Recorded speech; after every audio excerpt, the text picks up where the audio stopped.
Bismillahirrahmanirrahim. Assalamualaikum warahmatullahi wabarakatuh. Sekarang kelas 3, waktunya pelajaran Mabadiul Fiqhiyah atau fikih ya. Yang dituliskan cuma terjemahannya. Lah ini Pak Kira bacakan kitabnya sekaligus keterangannya di halaman yang kelima ya. Bismillahirrahmanirrahim. Soal mal mar'atul ajnabiyah. Ma iku apa almar'atu utawi aran wadon, almar'atu utawi aran wadon, al ajnabiyatu kang liya. Jadi yang disebut dengan wanita ajnabiyah atau wanita lain itu bagaimana? Terus jawab Jim.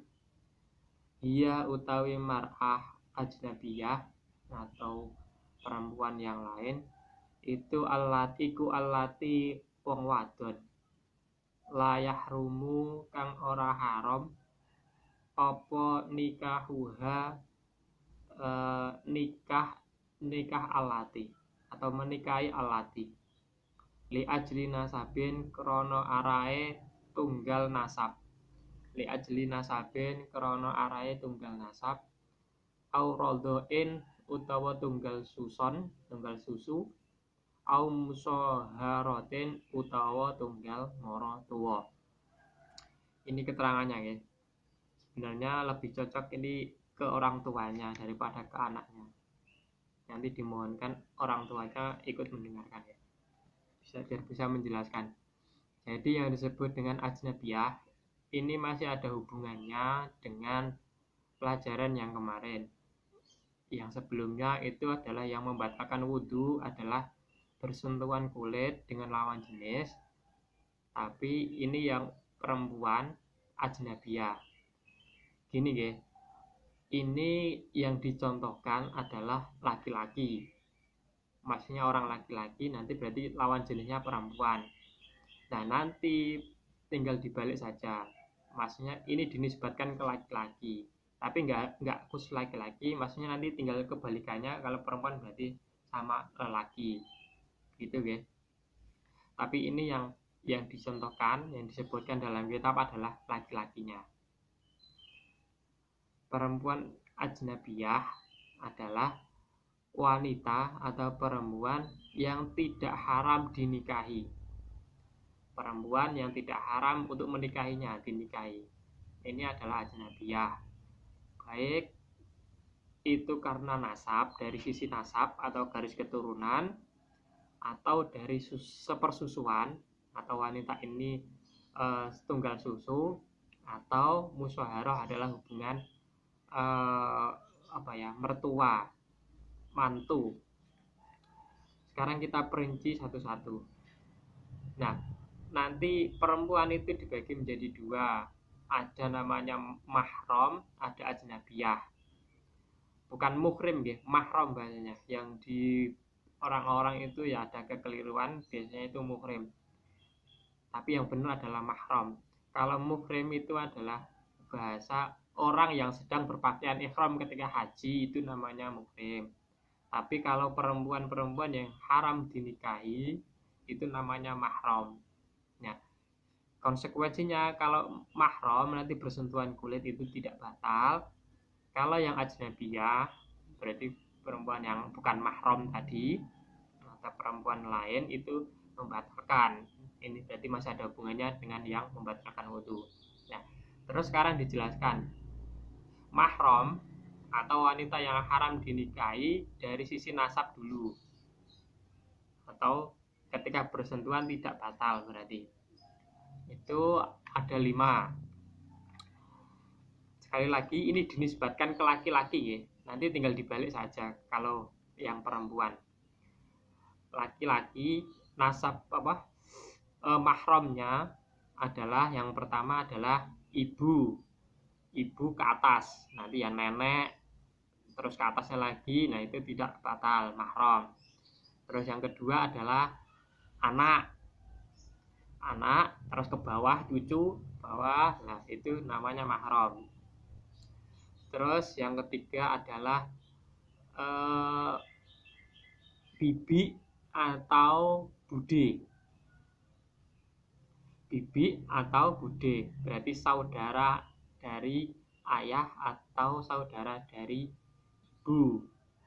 Yang perempuan lagi dinisbatkan ke laki-laki berarti perempuan, bibi atau bude. Ini juga mahram. Terus selanjutnya adalah saudara perempuan. Ini juga mahram. Ingat ya, saudara perempuan ini juga mahram. Terus yang terakhir adalah keponakan atau keponakan perempuan, baik dari saudara perempuan atau dari saudara laki-laki. Berarti keponakan dari saudara, keponakan lah, itu mahram. 5 ya. Yang pertama ibu ke atas, terus anak ke bawah, cucu terus ke bawah, itu. Terus adalah bibi dan bude, terus saudara perempuan, baik saudara kandung atau saudara seayah saja atau saudara seibu saja, ini juga mahram. Terus yang terakhir adalah keponakan, baik keponakan dari saudara laki-laki atau dari saudara perempuan. Otomatis yang perempuan ya, karena ini disebutkan ke laki-laki. Terus yang kedua au rodoin atau saudara sepersusuan. Ini sedikit perlu agak diangen-angen. Saudara sepersusuan ini juga menjadi mahram. Saudara sepersusuan, misalkan kita contohkan Ibu Siti misalkan mempunyai anak 2 laki-laki. Terus kemudian Bu Siti ini menyusui anak, entah itu tetangganya atau orang lain, menyusul ke Ibu Siti dan anaknya itu perempuan. Nah, otomatis ketika seperti menyusul kepada Bu Siti tadi, 2 anak ini, 2 anaknya Bu Siti yang kandung, otomatis menjadi saudara dari anak yang disusui oleh Bu Siti tadi, perempuan tadi. Berarti menjadi saudara sepersusuan, bukan saudara kandung tapi saudara sesusuan. Nah, ketika disusui oleh Bu Siti tadi, nanti otomatis anak ini menjadi bersaudara, dalam artian menjadi mahram. Jadi haram untuk dinikahkan, dan ketika bersentuhan tidak membatalkan wudu. Nah, ini yang anak sepersusuan nanti ini juga sama dengan saudara yang ini, masih dianggap seperti anak kandung. Dalam artian nanti mahramnya nanti sama, berarti ini menyentuh suaminya ini, suaminya Bu Siti tadi juga tidak batal. Terus pokoknya sama seperti yang mahram yang tunggal senasab tadi urutannya. Agak sedikit diangan-angan ya, nanti kalau nggak paham diulangi lagi videonya. Terus yang terakhir adalah hubungan mertua dan menantu, musyawarah. Ini juga menjadi mahram. Kalau yang ini nanti dipilah-pilah lagi, dibagi lagi, ada namanya kalau yang musyawarah itu yang misalkan ya, kalau contohnya si A misalkan ya, A ini menikah dengan si B. Nah, ketika menikahi si B ini otomatis nanti ibunya si B ini menjadi mahram atau menjadi mahram, berarti tidak menjadi musyawarah atau mertua dari si A. Berarti ini nanti menjadi mahram. Dan mahramnya ini ketika sudah akad, selesai akad qabiltu atau saya terima nikahnya itu, nanti secara otomatis ibunya ini menjadi mahram. Tapi bisa dibalik. Kalau nanti si B ini, perempuannya ini sudah janda, terus mempunyai anak perempuan. Nah, si A ini menjadi si anak perempuan, berarti kan menjadi anak angkat dari si A, anak bawaan dari si B tadi. Nah, itu bisa menjadi mahram tidak cukup dengan hanya akad saja. Tetapi setelah akad qabiltu nikah atau saya terima nikahnya, kemudian si istrinya ini, si B ini sudah dikumpuli atau sudah dijima atau sudah digauli oleh si A. Nah, nanti baru anak ini menjadi mahram. Gitu ya. Terus lagi ya situ pakai hubungan menantu dan mertua. Bisa difahami ya. Kalau nanti kurang paham bisa dijabri atau bisa ditanyakan. Soalnya ini agak jelimet ya. Yang keterangannya cuma sedikit saja sebenarnya.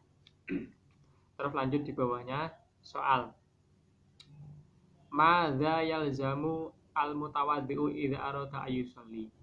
Madza ing apa yalzamu wajib al-mutawaddi'a ing wong kang wudu idza arada ing dalam nalikane ngarepake sapa mutawaddi ayyusalliya ing yen to salat sapa mutawaddi. Apa yang harus dikerjakan ketika orang setelah berwudu ketika menghendaki akan melaksanakan sholat? Jawab, yalzamuhu wajib ing mutawaddi apa thaharatu malabisihi sucine pira-pira penganggone al mutawaddi wa makanihi lan panggonane mutawaddi minan najasati saking pira-pira najis wasatru auratihi lan nutupi aurate mutawaddi wastiqbalul kiblati lan madhab kiblat wa ma'rifatu dukhulil waqti lan ngawaruhi manjinge waktu. Jadi orang yang setelah berwudu ketika menghendaki untuk melaksanakan sholat, yang wajib diketahui atau yang harus dilakukan adalah pakaiannya harus suci. Pakaiannya harus suci. Pakaian ini ya semuanya, nggak harus pakaian yang biasa, baju, termasuk misalkan serban atau mukena itu juga termasuk malabis atau pakaian yang harus suci. Dan juga wamakani dan juga tempatnya, maksudnya tempat yang akan digunakan untuk sholat itu harus suci dari najis. Terus jangan selanjutnya adalah harus wasatru auratihi, menutup aurat. Aurat atau aurat biasanya aurat. Untuk penjelasan mengenai aurat nanti di belakangnya ada, nanti aurat itu apa, terus batasan aurat itu seperti apa nanti di belakang. Terus lagi wa istiqbalul kiblat, ketika menghendaki sholat harus menghadap ke kiblat. Nanti gak usah dijelaskan kepanjangan. Wa ma'rifatu duhulil waktu, dan juga harus mengetahui masuknya waktu. Maksudnya orang ini ya harus yakin mengetahui bahwasanya ini sudah waktunya sholat. Semisal zuhur, ya ini kalau mau menghendaki sholat zuhur, sampai harus yakin terlebih dahulu waktu zuhur itu sudah masuk atau memang sudah dalam waktu zuhur. Andai kan kok tidak yakin, masih ragu-ragu ini masuk atau belum, nanti itu ketika memaksa untuk melakukan sholat nanti tidak sah. Meskipun sebenarnya sudah masuk waktu zuhur misalkan, tapi dia ragu-ragu ini sudah masuk atau belum, nanti itu belum tidak sah sholatnya. Dalam artian ketika mau melaksanakan sholat harus yakin, harus meyakini waktunya sudah masuk dan memang benar-benar sudah masuk waktunya sholat. Kalau dicontohkan zuhur ya waktunya sholat zuhur, kalau subuh ya subuh. Harus sudah zonnya atau keyakinan orang yang akan melakukan sholat itu sudah masuk waktunya. Terus yang kedua harus memang benar-benar sudah memang masuk waktunya. Andai kan orang ini tidak yakin, belum yakin atau ragu-ragu ini sudah masuk atau belum, terus meskipun itu sudah masuk tapi orang ini ragu-ragu, nanti sholatnya tidak sah karena harus ada keyakinan dari orang yang orang yang mau melakukan sholat bahwa sudah masuk dan memang benar-benar sudah masuk waktunya sholat. Cukup ya, ini panjang sekali. Nanti kalau kurang paham bisa ditanyakan ke Pak Kiram. Pak Kiram akhiri, wassalamualaikum warahmatullahi wabarakatuh.